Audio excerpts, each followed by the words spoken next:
একবার নারদ মুনি ভগবানের কাছে একটা প্রশ্ন করেছিল, বলছে ভক্ত বড় নাকি আমি বড়? প্রভু বলেছে ভক্ত আমার কাছে বড়। কিভাবে প্রমাণ দাও? আমি এত নাম করি দিনে সকালে দুপুর রাত্রে, আমি বড় না হয়ে ভক্ত বড় হয়ে গেল, কিভাবে প্রমাণ দাও? তখন ভগবান বলছে ঠিক আছে, প্রমাণ চাইতে তোমার প্রমাণ দিচ্ছি। তারপর এক বাটি তেল দিল নারদ মুনিকে, এক বাটি তেল দিয়ে বলল তুমি 5 মিটার যাবে, 5 মিটার আসবে, যাতে একটু তেল যাতে নিচে না পড়ে। নারদ মুনি গেল 1 মিনিট, 5 মিটার গেল, 5 মিটার আসলো, তেল পড়লো না।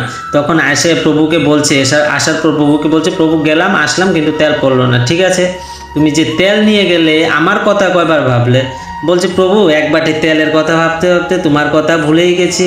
তারপর দেখো, তুমি এক বাটি তেলের জন্য তুমি আমার কথা ভুলে গেলে, আর ভক্তরা চালের কথা ভাবে, ডালের কথা ভাবে, শাকের কথা, সবজির কথা, চাল ডাল কত কিছু ভাবে, তার মধ্যেও আমাকে ভাবে।